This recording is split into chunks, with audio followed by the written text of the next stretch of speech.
예, 이번에는 좀 생소한 문제, 원자력 핵연료 재처리 문제에 대한 한미 원자력 협정 개정에 대한 문제를 좀 논의하도록 하겠습니다.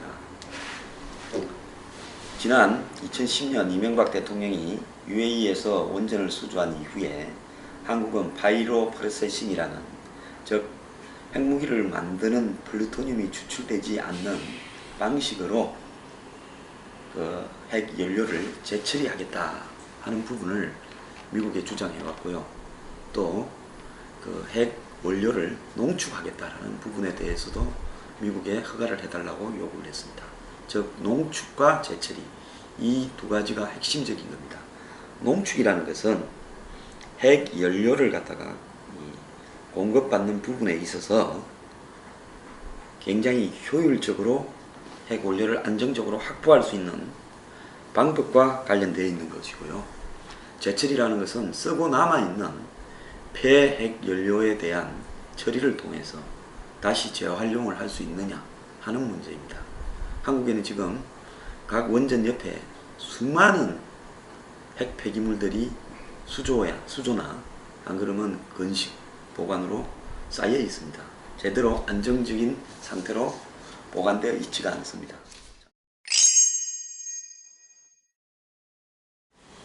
원래 핵연료 재처리 문제는 2009년 12월 이명박 대통령이 UAE에서 원전 2기를 수주한 직후에 바이로 프로세싱 방법으로 핵연료 재처리를 우리가 할 수 있으니까 미국 보고 핵연료 재처리를 해달라고 지속적으로 한국 정부에서 요구해온 상황입니다.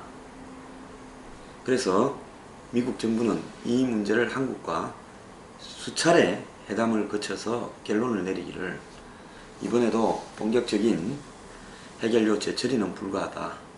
다만 연구를 위한 바이로 프로세싱 방식의 처리는 허용할 수 있다. 그렇지만 여기서 이제 중요한 부분은요, 한국의 핵연료를 해외로 가지고 나가서 재처리할 수 있다는 부분은 허용해줬다는 겁니다. 애초 미국이 한국의 핵연료를 재처리하는 데 반대한 것은 한국의 핵연료 재처리를 하게 되면 재처리 과정에서는 반드시 플루토늄이 나오게 되어 있다.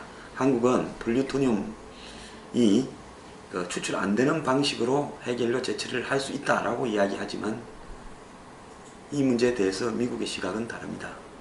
즉 플루토늄은 그대로 핵무기가 될 수 있기 때문에 미국은 한국의 핵연료 재처리를 허용하게 되면 결국은 이 북한의 핵개발 문제에 대해서도 이 문제를 제기할 수 있는 그런 명분이 없어진다라는 시각에서 매우 단호한 의사를 보여왔습니다. 그런데 이 이면에 한국이 갑자기 핵연료 재처리를 강하게 주장한 데는 제가 몇 년 전에 모 월간 잡지에 공개한 바가 있는데요. 미국과 UAE 간에는 원자력 협정을 제정할 때 UAE 영내에서 재처리도 못한다, 농축도 못한다, 장기 보관도 할 수 없다라는 조항이 명시되어 있습니다. 즉 미 UAE 간의 원자력 협정 123 협정이라 그러죠. 이 협정의 내용이 그렇게 되어 있습니다. 그렇기 때문에 한국이 UAE 원전을 수주했으면 UAE 원전을 가동해서 나오는 핵연료 재처리에 대해서 재처리를 하거나 어떤 방법이 있어야 되는데, 사실은 화장실이 없는 집을 지어주기로 수주한 거하고 똑같은 부분이 되어버렸습니다. 그래서 일단 수주해놓고 미국과의 원자력 협정을 개정해서 재처리를 시도하겠다 한 것이 한국 정부의 방침으로 보이는데요. 미국은 그 부분에 대해서 이번에도 역시 불가하다고 하면서, 다만 한국이 핵연료를 외국으로 가져가서 재처리할 수는 있다, 이렇게 한 겁니다. 지금 프랑스 같은 경우에는 활발하게 재처리를 하고 있고 러시아도 재처리를 하고 있는 걸로 비춰지고요. 미국은 재처리를 하고 있지 않습니다. 자, 그리고 이제 한국 정부가 요구해온 우라늄 농축에 대해서도 저농도 20% 미만의 미국산 우라늄에 대해서만 농축을 허용해 줄 수 있다. 즉 핵폭탄을 만드는 것은 플루토늄을 폐핵연료에서 추출하거나 그다음 우라늄에서 고농축 우라늄을 만드는 부분, 두 가지 방식으로 핵무기를 만들 수 있습니다. 그래서 미국은 핵무기를 만드는 어떤 부분에 대해서 동의하지 않기 때문에 이 부분을 불허했습니다. 그때 한국은 지난 83년에 미국은 일본과 재처리도 허용해주고 그 다음에 농축도 허용해주지 않았느냐, 이런 어떤 부분을 이야기합니다만 일본도 20% 미만이었던 걸로 알고 있습니다.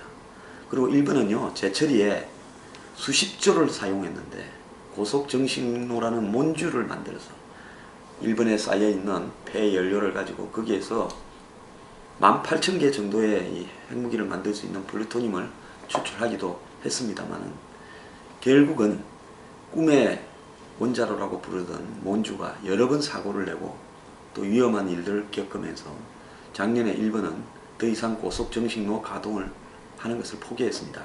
고속정식로라는 것은 결국 핵 폐연료를 가지고 그것보다 더 많은 핵연료를 생산하는, 그렇다면 우라늄을 애초에 이제 별도로 살 필요가 없어지는 그런 시스템이 돌아가는 거기 때문에 찌꺼기를 가지고 원료를 만들고 원료를 떼우고 나서 찌꺼기가 되면 또 그걸로 다시 원료를 만드는 이런 순환 방식을 하려고 했던 겁니다. 근데 여기에 기술적인 어려운 문제들이 발생해서 이 고속정식로를 공식적으로 포기한 바가 있습니다.